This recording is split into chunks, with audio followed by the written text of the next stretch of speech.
Of the characters who have jobs in family-rated films, 80% of the jobs are held by male characters, and you'll find almost no female characters in any kind of leadership position.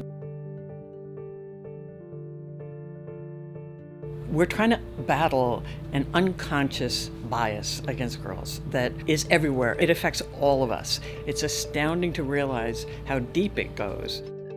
When my daughter Alize was maybe 2, I mean, she'd watch Baby Einstein and things like that, but I decided, hey, maybe I can start showing her G-rated videos and little kids' TV shows. And the very first thing I put on was a kids' TV show. And I immediately noticed that there seemed to be far more male characters than female characters.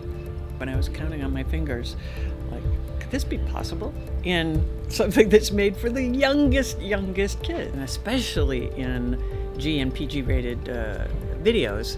And I just started asking friends about it. No one had noticed until I pointed it out, and then they'd be, oh my God, you're right. The fictitious worlds that are being created for the littlest kids from the very beginning are nearly bereft of female presence. There's going to be some important lead character, an important female character, but the world is not populated with a female presence, so that whether it's, a kingdom underseas or outer space colony or animals in the woods that talk, they're just not seeing female characters. I'm in the industry, I know everybody. Maybe I'll just bring this up if I have a meeting with somebody. I would say, hey, have you ever noticed how few female characters there are in G-rated movies? And every single person said, oh, no, that's been fixed. And they were very sincere about it. There wasn't anybody who said, that's not a problem, it's been fixed, don't worry about it. They were like, we care about girls here, we work very hard at our studio, production company, whatever. Here's the proof. And they would often name a movie with one female character as proof. Movie after movie comes out that we want to say, well, now things have changed. But it doesn't, is because the powers that be are still saying, yeah, but I don't know, that might have just been a one-off. Want to step to the back of the car, please? I decided, well, maybe there's research about this. There wasn't any. Nobody had ever studied it before. It was recommended to us that we go see Dr. Stacy Smith at USC's Annenberg School for Communication and Journalism, and we said we want to study G-rated films and kids' entertainment. She said, why? Is there a problem with it? Which is what everybody assumed, right? And so, of course, she learned the full extent. And so the very first thing we commissioned was the largest study ever done on G-rated movies and on kids' TV shows. And it spanned from 1990 to 2005. Now, in all family film ratings, turns out the numbers are pretty much the same, that for every one female speaking character, there are about 3 male characters.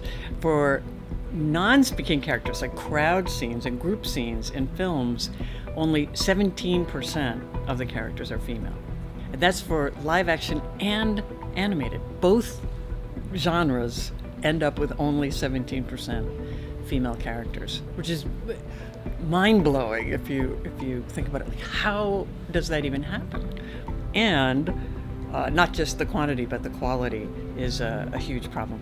The female characters have far less ambitions. If they do have one, it's usually to find romance, hypersexualized and very narrowly stereotyped. Their jaws are on the floor.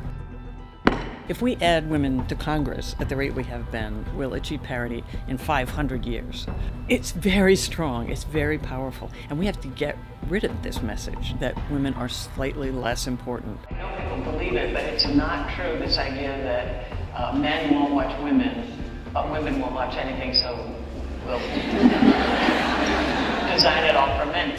When I talk about this, I often get corporations and global companies that say, please come talk to our employees about how this unconscious bias gets in there. Because I've never heard this. I didn't know about this. You might say, well, wait a minute, you're making it. How do you not know? But I think the same phenomenon happens to them as happens to all of us, is if that's what you see from a kid from the very beginning, if that's the ratio, that looks normal. So you don't notice that it's not normal. we don't realize the full extent of this unconscious bias. We know there are fewer women in elected office, we know there are fewer female CEOs, but it's getting better, right? And things are progressing. And we don't realize that it's utterly stagnated unconsciously. So how do you battle something when it's unconscious?